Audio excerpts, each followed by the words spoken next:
I'd like to know that. I mean, one chilling, To run a shelling program for one day? yeah. I mean, that, and they said they said they collecting $80,000 on that paper what you gave me. But I think it cost more than $80,000 to do one shift. I believe it. You figure down loading part and the boats at $200 a load, yeah.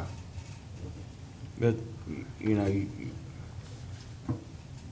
You got the first figure of buying the shield. Mm-hmm. That's gonna break you. Yeah. Well, I like to see that, what it costs to do one shilling. I guess I'll contact Dax and see, you know, if Yeah. they can She can tell provide you, you with that lady what it can took tell them you. for That a lady year. can tell you how much a day, they got it wrote down, how much it is a day, a week, everything. Okay, Talking about Kim? Kim Bodine, she'll tell you everything you wanna know. Yeah. thank you. Yeah. Career source. okay, Mike, we need to move on. Okay, We're item way number, behind. item number 12, oh, for real. Item number 12, Commissioners, board action to approve the closing of Highway 98 for the East Point Christmas Parade that will be held on Friday, December 8th, from 4 until 5:15. The parade route is the same, it will be from Gillespie Street to Bay Street. So moved. Second. We have a motion on the floor by Commissioner Massey, second by Commissioner Lockley. Any further discussion? I'll- I do have a question. Okay. Is that gonna still include, don't they usually do something down at the pavilion toward the end? That's why Yeah. they use Bay Street? Yeah, but we don't have to close, yeah, Okay. yes, sir, yes, you're probably right. I could check on that for you and let you know, yeah. If they have the final roundup at the pavilion. Right. That's in the evening time. Yes. We do have a motion and a second on the floor. All those in favor? Aye. All opposed? That motion carries. As, item 13, as discussed at your October 3rd meeting, Mr. Emo has submitted a revised proposal which would allow him to coordinate with the city of Apalachicola for water pressure testing and create a conceptual design and the performance specifications necessary to provide an accurate, probable project cost estimate for the installation of the automatic fire sprinkler system in Fort Coombs Armory. This revised proposal is a result of a meeting between the chairman, Mr. Currington, Mr. Emo, and myself to discuss options that would reduce Mr. Emo's cost for this project. This proposal reduces Mr. Emo's cost from $78,943 to $14,190. Good job, Mr. Chairman. Mr. Currington recommends this proposal. Board action to approve this proposal contingent on Attorney Schuler's review.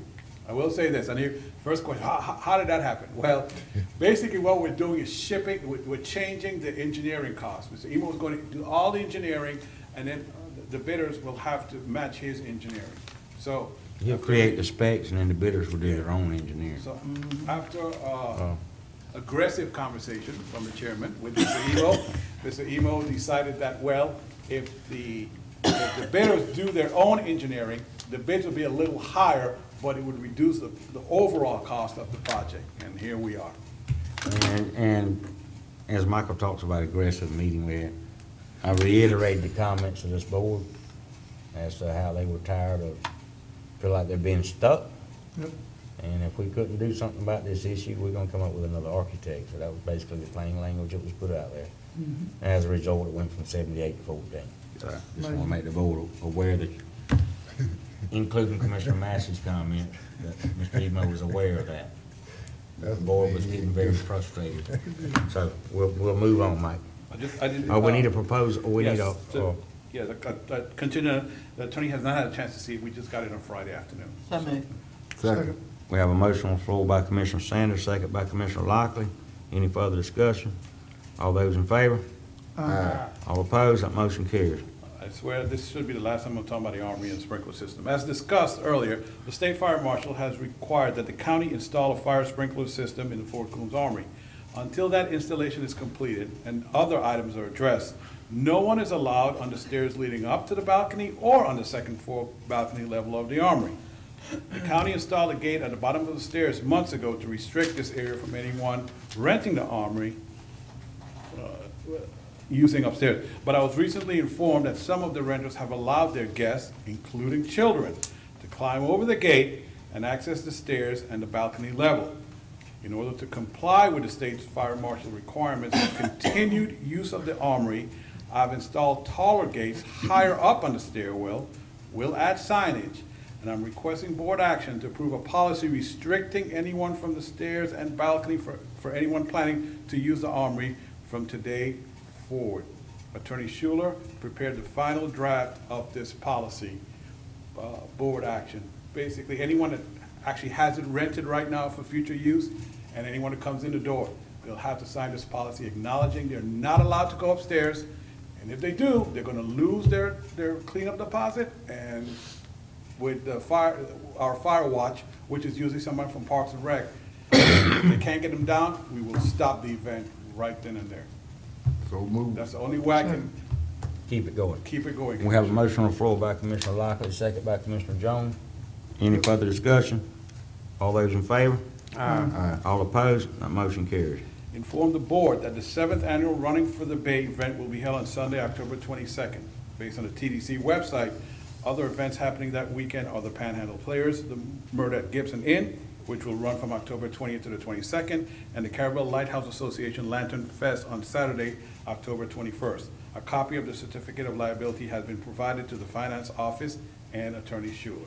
And the reason I list the other events, because Commissioner Sanders always asks to make sure there's no conflict with any other event that's running through the bay. And as always, Mike, they'll make some kind of contribution to some Yes. charity? Yes, they will. Okay. In the past, I actually have an email that he will. Okay. Yes.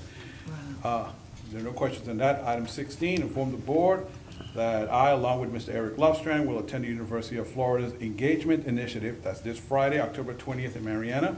The event will allow Franklin County, who will be grouped with other counties of similar population and overall budgets, to hear from a number of deans and associate deans on how programs offered at UF could assist with infrastructure, economic development, poverty, health, education, and other issues that we are facing. This will be accomplished by a series of 30-minute speed meetings with these deans. Mr. Lovestrand and I will provide feedback on this event at the next meeting. No questions there. Item 17, inform the board that your SHIP administrator, Ms. Lori Schweitzer, was notified by the state that Franklin County will receive its normal $350,000 allocation for the SHIP program. Ms. Schweitzer has started the required advertising, stating the availability of funds for the different housing strategies. No questions there.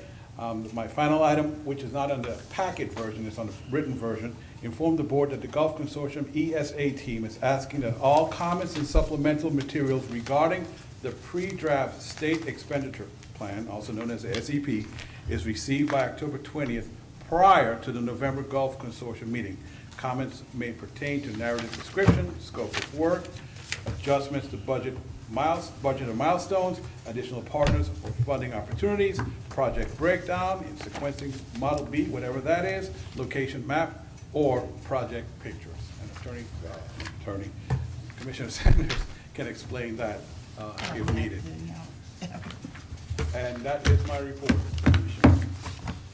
Any questions from the board for Michael? I have a question about the SEP. We got that in the email, but when I opened it up, it was only about 40 pages long, but it stated it was 400 and something pages. Oh, okay. There's some After more about links page to it 40, there was, somewhere. Okay. unless I didn't go far enough, there's a lot of blank. If it's a bunch of PDFs, I'll combine them and then resend that out. A Okay. link, because it'll be too big for email, so I'll send a link to you guys, Okay. put it in your Dropbox. Thank you. That will be what the draft Right. is right there. That's what will be presented in November Right, right. at the consortium meeting to Okay. vote on. Any other comments from Mr. Morone? We are down to commissioner comment. Any commissioner I comments? have some. I would like to,